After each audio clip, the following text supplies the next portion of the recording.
The Nehemiah Methodist Church is happy to produce a lot of different content for the edification of Christ's church throughout the world. This daily segment that you're listening to right now corresponds with the Daily Bible Reading Challenge, which is hosted by Christ Church in Moscow, Idaho. If you want to download the list of readings that they publish for yourself or learn more about this challenge, this initiative, go to biblereading.christkirk.com. I'm Jeffrey Rickman. I'm the pastor here in Nowata, and I read from the Berean Standard Bible, which you can also find at berean.bible. Consider subscribing to this podcast to be a part of this daily effort to grow in familiarity with and love of God's holy word. Let's dive in for today.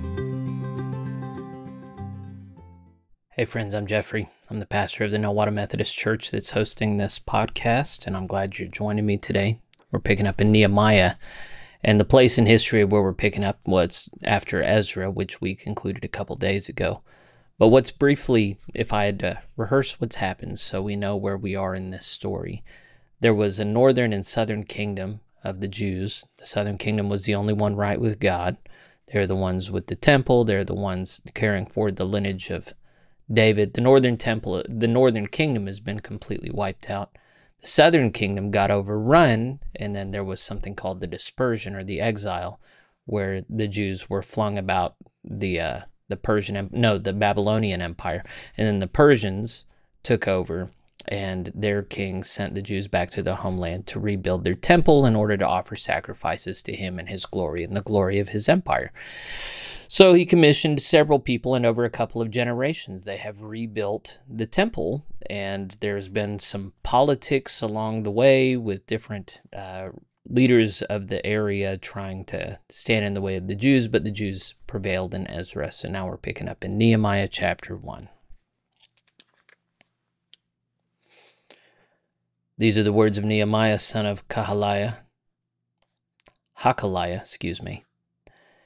in the month of Chislev, in the 20th year, while I was in the citadel of Susa. Hanani, one of my brothers, arrived with men from Judah. So I questioned them about the remnant of the Jews who had survived the exile, and also about Jerusalem. And they told me, the remnant who survived the exile are there in the province, in great trouble and disgrace. The wall of Jerusalem is broken down, and its gates are burned with fire. When I had heard these words, I sat down and wept. I mourned for days, fasting and praying before the God of heaven. Then I said, O Lord, God of heaven, the great and awesome God who keeps his covenant of loving devotion with those who love him and keep his commandments, let your eyes be open and your ears attentive to hear the prayer that I, your servant, now pray before you day and night for your servants, the Israelites. I confess the sins that we Israelites have committed against you. Both I and my father's house have sinned. We have behaved corruptly against you and have not kept the commandments, statutes, and ordinances that you gave your servant Moses. Remember, I pray, the word that you commanded your servant Moses when you said, if you are unfaithful, I will scatter you among the nations. But if you return to me and keep my practice my commandments, then even if your exiles have been banished to the farthest horizon, I will gather them from there and bring them to the place I have chosen as a dwelling for my name. They are your servants and your people. You redeemed them by your great power and mighty hand. O Lord, may your ear be attentive to my prayer and to the prayers of your servants who delight to revere your name. Give your servant success this day, I pray, and grant him mercy in the sight of this man. At that time I was the cupbearer to the king. Nehemiah chapter 2. Now in the month of Nisan, in the 20th year of King Artaxerxes, when wine was set before him, I took the wine and gave it to the king. I had never been sad in his presence. So the king said to me, Why is your face sad, though you are not ill? This could only be a sadness of the heart. I was overwhelmed with fear, and replied to the king, May the king live forever. Why should I not be sad when the city where my fathers are buried lies in ruins, and its gates have been destroyed by fire? "What is your request?" replied the king. So I prayed to the God of heaven, and answered the king, "If it pleases the king, and if your servant has found favor in your sight, I ask that you send me to Judah, to the city where my fathers are buried, so that I may rebuild it." Then the king, with the queen seated beside him, asked me, "How long will your journey take, and when will you return?" So it pleased the king to send me, and I set a time. I also said to him, "If it pleases the king, may letters be given to me for the governors west of the Euphrates, so that they will grant me safe passage until I reach Judah. And may I have a letter to Asaph, keeper of the king's forest, so that he will give me timber to make beams for the gates of the citadel to the temple, for the city wall, and for the house I will occupy." And because the gracious hand of my God was upon me, the king granted my requests. Then I went to the governors west of the Euphrates and gave them the king's letters. The king had also sent army officers and cavalry with me. But when Sanballat the Horonite and Tobiah the Ammonite official heard about this, they were deeply disturbed that someone had come to seek the well-being of the Israelites. After I had arrived in Jerusalem and had been there 3 days, I set out at night with a few men. I did not tell anyone what my God had laid on my heart to do for Jerusalem. The only animal with me was the one on which I was riding. So I went out at night through the valley gate toward the well of the serpent and the dung gate, and I inspected the walls of Jerusalem that had been broken down and the gates that had been destroyed by fire. And then I went on to the fountain gate and the king's pool, but there was no room for the animal under me to get through. So I went up the valley by night and inspected the wall. Then I headed back and re-entered through the valley gate. The officials did not know where I had gone or what I was doing, for I had not yet told the Jews or priests or nobles or officials or any other workers. Then I said to them, "You see the trouble we are in. Jerusalem lies in ruins, and its gates have been burned down. Come, let us rebuild the wall of Jerusalem so that we will no longer be a disgrace." I also told them about the gracious hand of my God upon me and what the king had said to me. "Let us start rebuilding," they replied, and they set their hands to this good work. But when Sanballat the Horonite, Tobiah the Ammonite official, and Geshem the Arab heard about this, they mocked us and ridiculed us, saying, "What is this you are doing? Are you rebelling against the king?" So I answered them and said, "The God of heaven is the one who will grant us success. We, his servants, will start rebuilding, but you have no portion, right, or claim in Jerusalem." Nehemiah chapter 3. At the sheep gate, Eliashib the high priest and his fellow priests began rebuilding. They dedicated it and installed its doors. After building as far as the Tower of the 100 and the Tower of Hananel, they dedicated the wall. The men of Jericho built the next to Eliashib, and Zakur son of Imri built next to them. The fish gate was rebuilt by the sons of Hasenaah. They laid its beams and installed its doors, bolts, and bars. Next to them, Meremoth, son of Uriah, the son of Hakaz, made repairs. Next to him, Meshullam, son of Berechiah, the son of Meshazabel, made repairs. And next to him, Zadok, son of Baanah, made repairs as well. Next to him, the Tekoites made repairs, but their nobles did not put their shoulders to the work under their supervisors. The Jeshanah gate was repaired by Joiada, son of Paseah, and Meshullam, son of Besodeah. They laid its beams and installed its doors, bolts, and bars.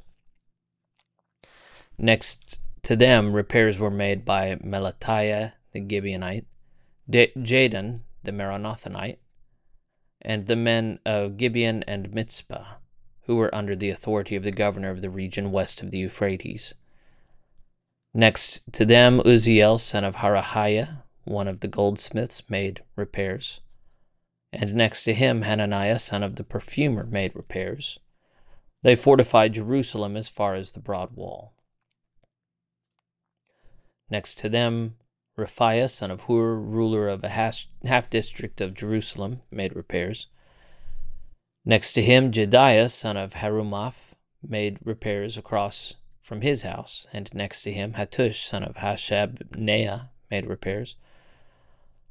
Malchijah, son of Haram, and Hashub, son of Pahath-Moab, repaired another section, as well as the Tower of the Ovens. And next to them, Shallum, son of Halohesh, ruler of the other half-district of Jerusalem, made repairs with the help of his daughters.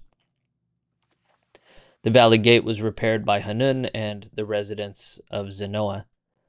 They rebuilt it, installed its doors, bolts, and bars, and repaired 1,000 cubits of the wall as far as the dung gate. The dung gate was repaired by Malchijah, son of Rechab, ruler of the district of Beth Hachirim. He built it and installed its doors, bolts, and bars. The fountain gate was repaired by Shallun, son of Kolhoseh, ruler of the district of Mitzpah. He rebuilt it, roofed it, and installed its doors, bolts, and bars. He also repaired the wall of the pool of Shelah, near the king's garden, as far as the stairs that descend from the city of David. Beyond him, Nehemiah, son of Azbuk, ruler of a half-district of Beth Zur, made repairs up to a point opposite the tombs of David, as far as the artificial pool and the house of the mighty. Next to him, the Levites made repairs under Rehum, son of Bani, and next to him, Hashabiah, ruler of a half-district of Keilah, made repairs for his district.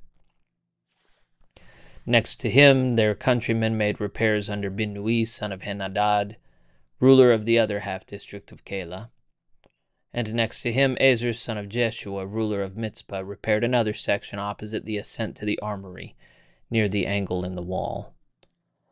Next to him, Baruch, son of Zabbai, diligently repaired another section from the angle to the doorway of the house of Eliashib the high priest. Next to him, Meremoth, son of Uriah, the son of Hakaz, repaired another section from the doorway of the house of Eliashib to the end of the house. And next to him, the priests from the surrounding area made repairs. Beyond them, Benjamin and Hashub made repairs in front of their house, and next to them, Azariah, son of Maaseiah, the son of Ananiah, made repairs beside his house. After him, Binnui, son of Henadad, repaired another section from the house of Azariah to the angle and the corner. And Palal, son of Uzai, made repairs opposite the angle and the tower that juts out from the upper palace of the king near the courtyard of the guard. Next to him, Pedaiah, son of Parash, and the temple servants living on the hill of Ophel made repairs opposite the water gate toward the east and the tower that juts out. And next to them, the Tekoites repaired another section from a point opposite the great tower that juts out to the wall of Ophel. Above the horse gate, each of the priests made repairs in front of his own house. Next to them, Zadok, son of Immer, made repairs opposite his house, and next to him, Shemaiah, son of Shechaniah, the guard of the east gate, made repairs.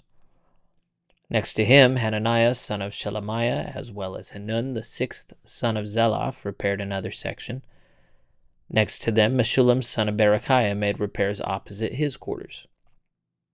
Next to him, Malchijah, one of the goldsmiths, made repairs as far as the house of the temple servants and the merchants opposite the inspection gate, and as far as the upper room above the corner.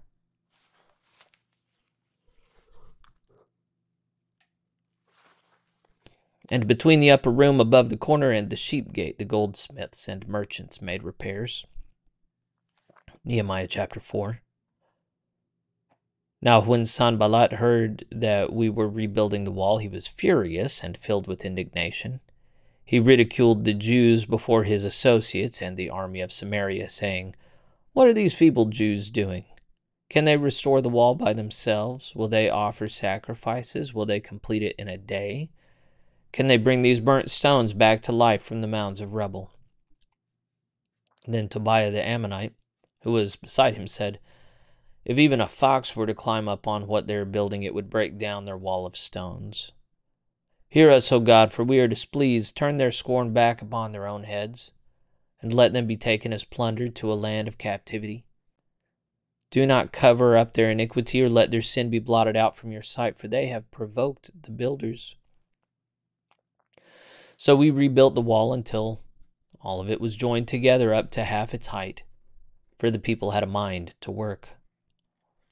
When Sanballat and Tobiah, together with the Arabs, Ammonites, and Ashdodites, heard that the repair to the walls of Jerusalem was progressing and that the gaps were being closed, they were furious. And all of them conspired to come and fight against Jerusalem and create a hindrance. So we prayed to our God and posted a guard against them day and night. Meanwhile, the people of Judah said, "The strength of the laborer fails, and there is so much rubble that we will never be able to rebuild the wall."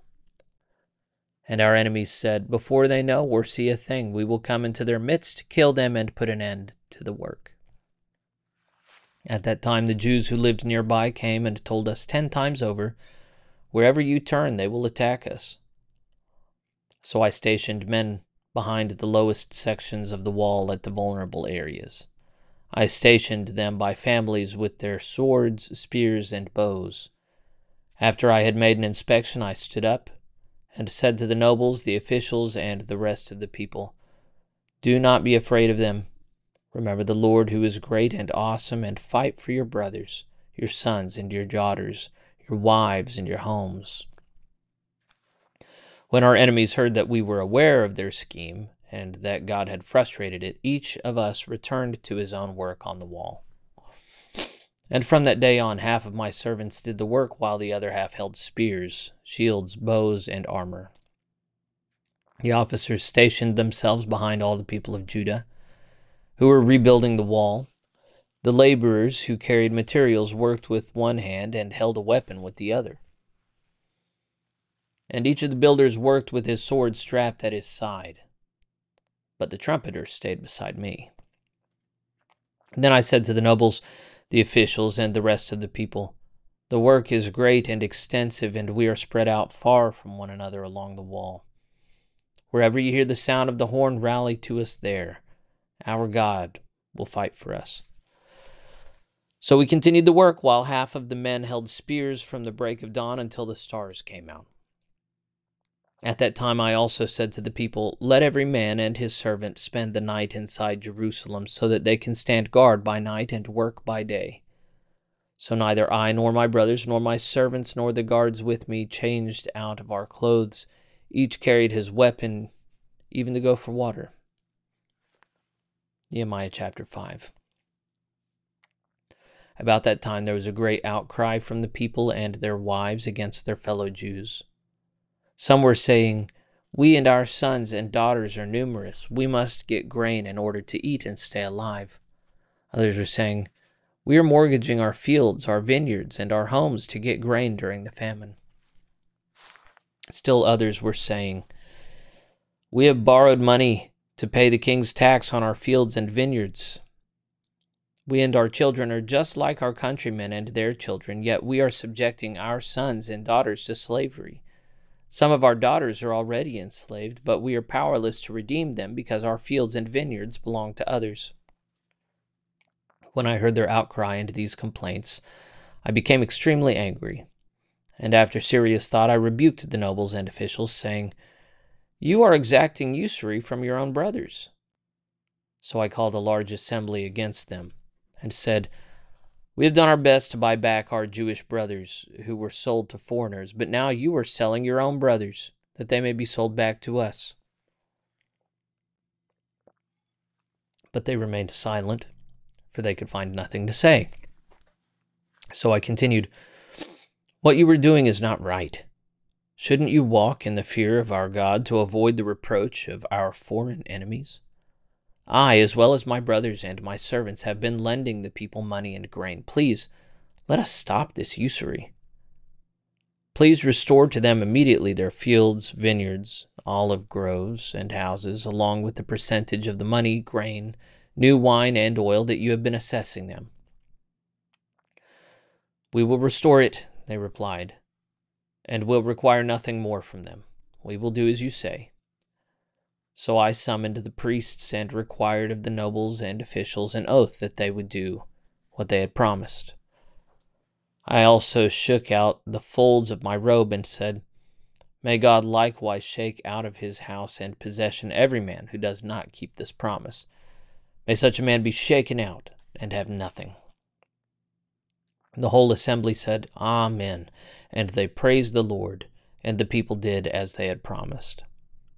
Furthermore, from the day King Artaxerxes appointed me to be their governor in the land of Judah from his 20th year until his 32nd year, 12 years total, neither I nor my brothers ate the food allotted to the governor.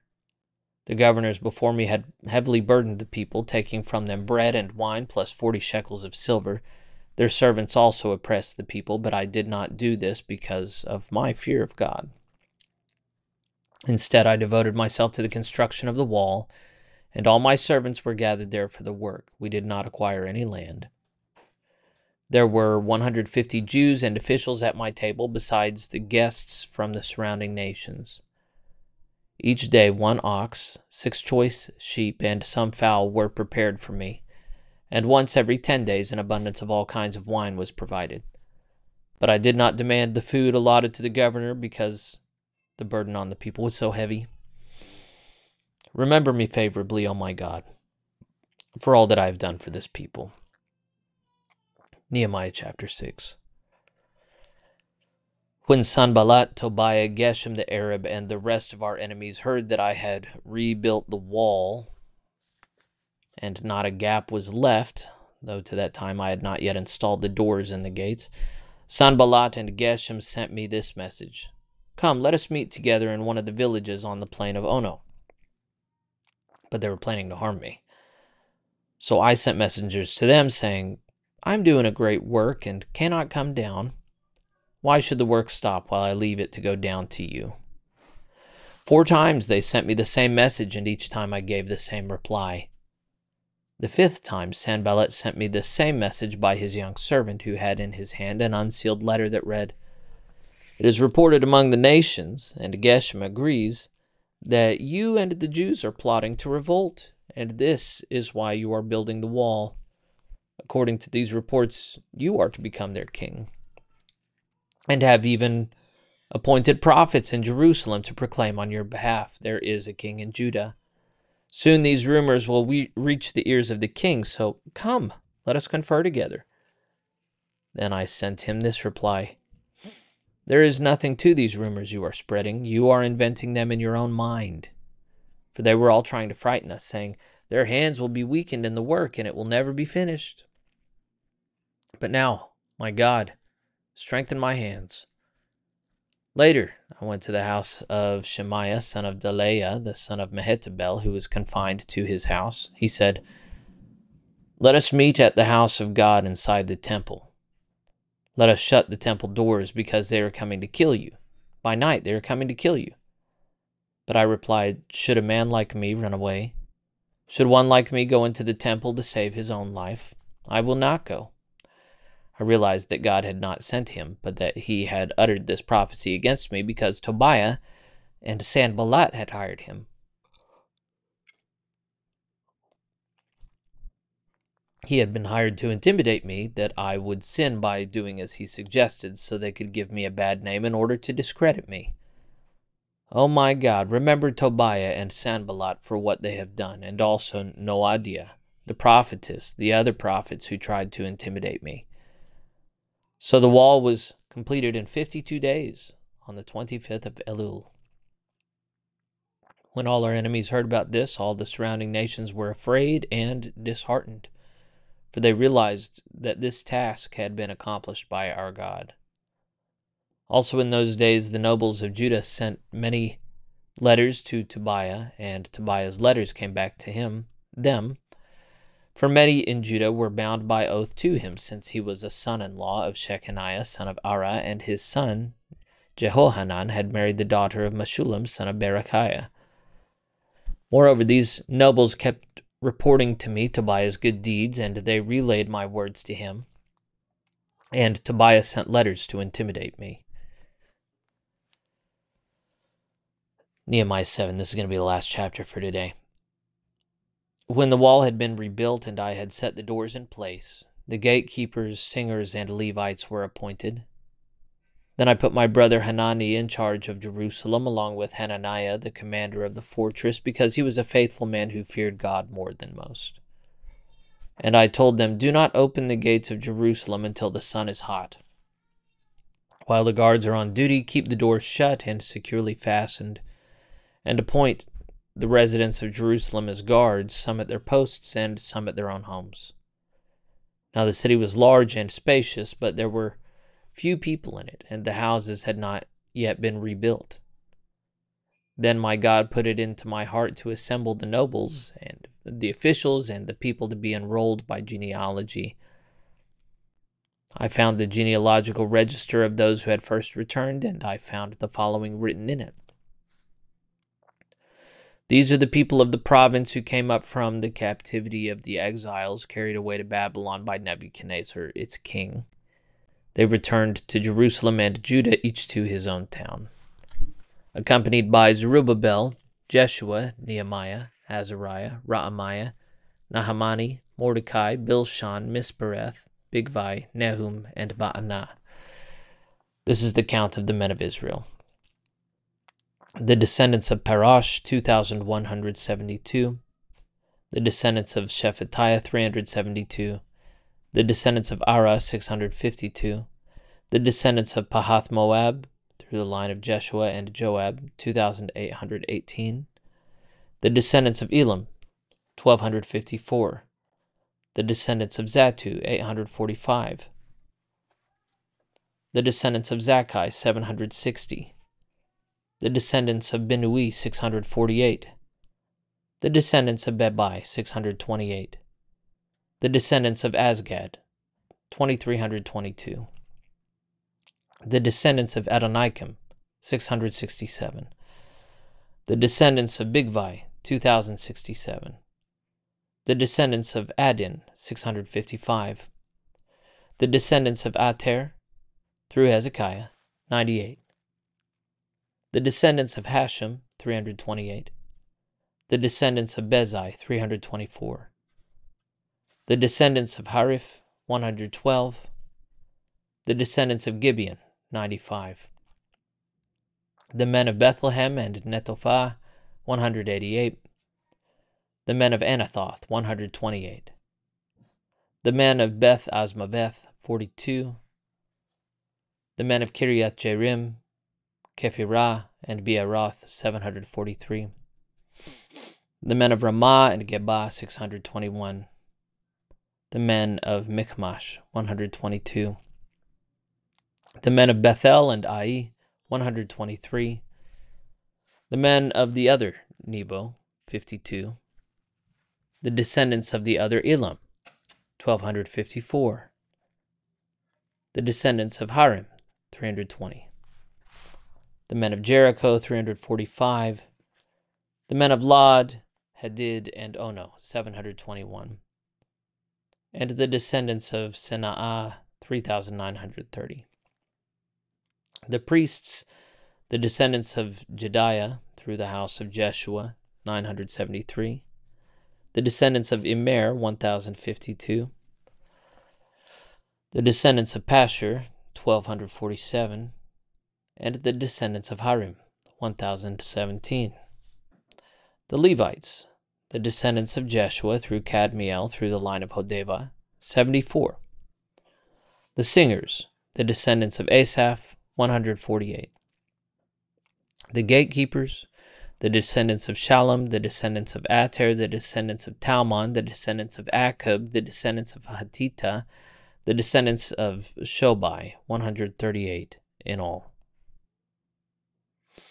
The temple servants, the descendants of Ziha, the descendants of Hasupha, the descendants of Tabbaoth, the descendants of Keros, the descendants of Sia, the descendants of Padon, the descendants of Lebanah, the descendants of Hagabah, the descendants of Shalmai, the descendants of Hanan, the descendants of Gidel, the descendants of Gahar, the descendants of Reiah, the descendants of Rezin, the descendants of Nekoda, the descendants of Gazam, the descendants of Uzzah, the descendants of Paseah, the descendants of Besai, the descendants of Meonim, the descendants of Nephushesim, the descendants of Bakbuk, the descendants of Hakufa, the descendants of Harhur, the descendants of Bazlith, the descendants of Mehida, the descendants of Harsha, the descendants of Barkos, the descendants of Sisera, the descendants of Tema, the descendants of Neziah, the descendants of Hatifa,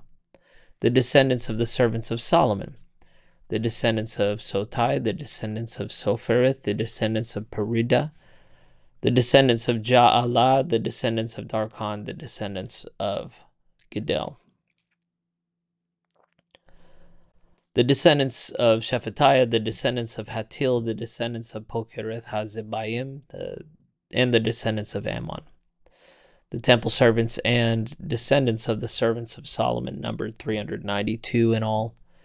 The following came up from Tel Malah, Tel Harsha, Cherub, Adon, and Immer, but could not prove that their families were descended from Israel.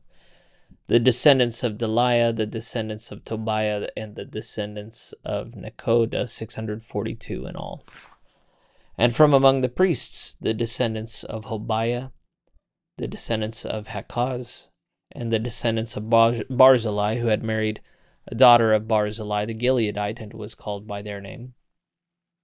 These men searched for their family records, but they could not find them, and so were excluded from the priesthood as unclean.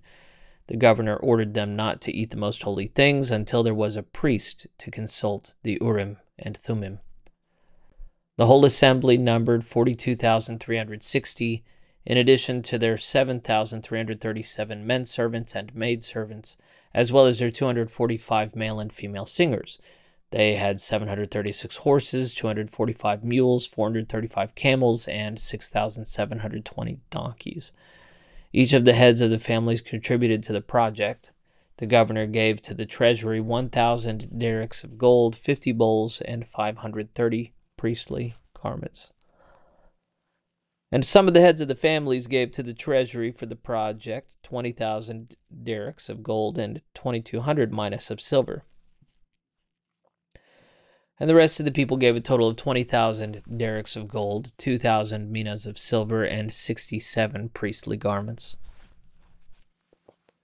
So the priests, Levites, gatekeepers, singers, and temple servants, along with some of the people and the rest of the Israelites, settled in their own towns, and by the 7th month the Israelites had settled in their towns. The word of the Lord. Thanks be to God. That's a good place to break for today. We'll finish the book, I believe, day after tomorrow. Of course, tomorrow is the Lord's Day, so I hope you're planning on attending a worship service and attending upon God's word there with those people. Nehemiah is chronicling what it's like to rebuild a place that's been destroyed. Most of us haven't ever had to do anything like this. Maybe one of us has, inherited a house that needed to be fixed back up and renovated, but this is a whole other level, isn't it? And to imagine being so paranoid or vigilant as to be building with one hand and holding your weapon in another. Oh, man, what a thing. That'll be it for today. God bless you.